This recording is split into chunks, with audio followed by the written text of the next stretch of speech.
Con nosotros Israel Alicea de leydecondominios.com. Hola. Gracias por estar con nosotros, bienvenido. Hola, muchas gracias por tenernos aquí. Bueno, el paso del huracán María como que volvió a Puerto Rico, nos obligó a revisar muchas cosas, entre estas los condominios.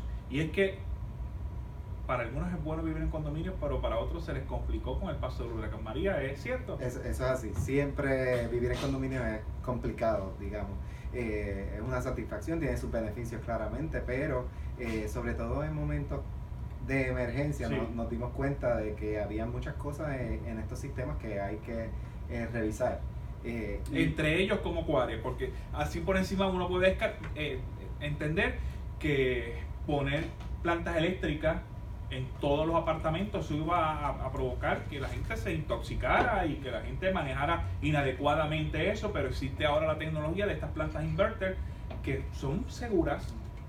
Bueno, en cuanto a la pregunta de qué sentido, pues empezando desde las notificaciones que se le dan a los titulares y la forma de comunicación, pues créalo o no, la ley de condominios todavía no tiene mecanismos, no tiene integrados los mecanismos electrónicos.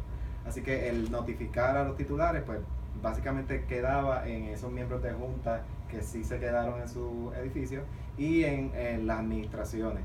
En cuanto a lo de los generadores eléctricos, pues hay una prohibición en el Código de Bomberos que no permite motores de combustión dentro de los apartamentos, y ahí inclusive los generadores tipo inverters, si son de los que que necesitan gasolina y producen CO2, pues están prohibidos por ese reglamento. Así que claro está, hay otros sistemas, ya sean fotovoltaicos o ya sean de otro tipo de baterías que sí son inverters, que esos sí se podrían trabajar. Pero para eso incluso habría que ver si en el techo del condominio hay espacio y cómo se va a dividir. Es un poco complicado. Sí, es complicado, se necesita tener a sus ingenieros, a sus peritajes, etcétera, y sobre todo en el momento en que estábamos después de María, no había esa preparación, así que vimos muchos condominios donde las personas instalaron los generadores de emergencia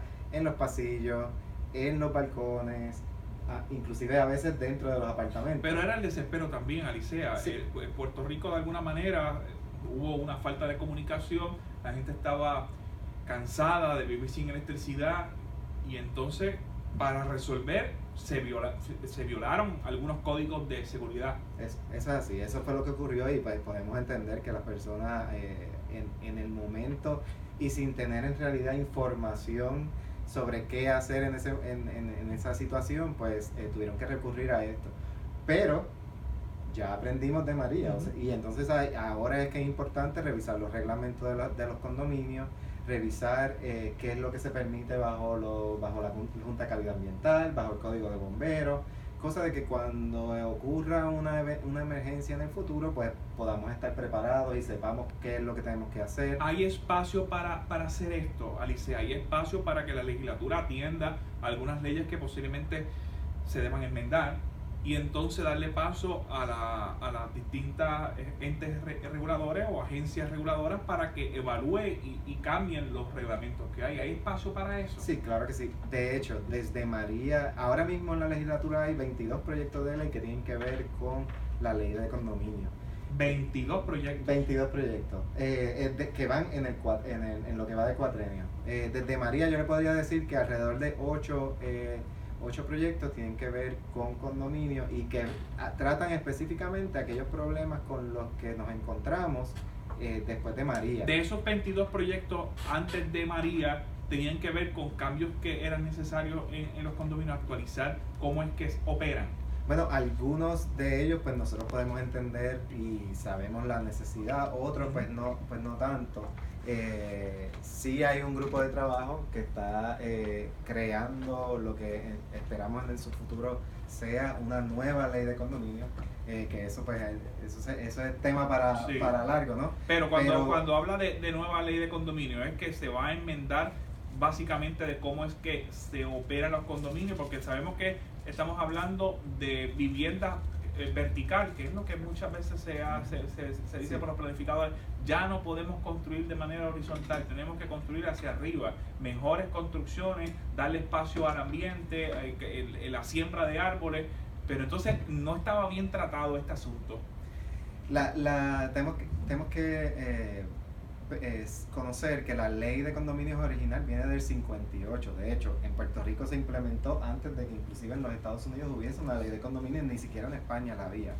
Así que hemos venido arrastrando ya por 60 años esta ley, y entonces... Lo que había en la década del 50 no es el mismo escenario del 2018. Correcto, y aunque han habido enmiendas sustanciales como la que hubo en el 2003, ya esa tiene 15 años. Y ya como te mencioné ahorita, inclusive lo de las formas de notificación que existen hoy en día, no lo había hace 15 años. Ya no se envía por telegrama, ya se puede enviar por correo electrónico. o palomas mensajeras, pues esas las hemos ido moviendo, ¿no? Pero también hemos aprendido con relación a María, y entonces situaciones de cómo convocar al consejo cuando ocurre un evento que... En el caso de María no teníamos correo, no teníamos electricidad, no teníamos internet en muchas ocasiones, los teléfonos sabemos cómo estaban. Así que, ¿cómo comunicar? ¿Qué va a ser un método fehaciente de avisar cuando hay que tomar unas determinaciones que son inmediatas? Si hay que sacar unos fondos de emergencia para pagar el diésel, ¿cuándo se va a prender la planta? Usted lo que me está hablando, y voy a leer el interlínea, que es necesario hacer un cambio sustancial a la ley de condominios para atemperarlo al siglo XXI en que nos encontramos, para que en caso de emergencia haya un mecanismo incluso de toma de decisiones y que luego se rinda lo que haya que rendir ante los titulares de ese condominio. ¿Cierto? Correcto. No, pero no, vamos a hacer una pausa, y cuando regresemos de la pausa continuamos hablando, porque es un asunto muy importante, llamativo ante el cambio de cultura que tenemos los puertorriqueños. Ya hay más personas que se están mudando para los condominios, y vivir en condominios no es vivir en una casa normal terrera, hay unas reglas a seguir. Eso es así. Y sobre esa vamos a regresar cuando volvamos de la pausa. Esto es Entre Líneas.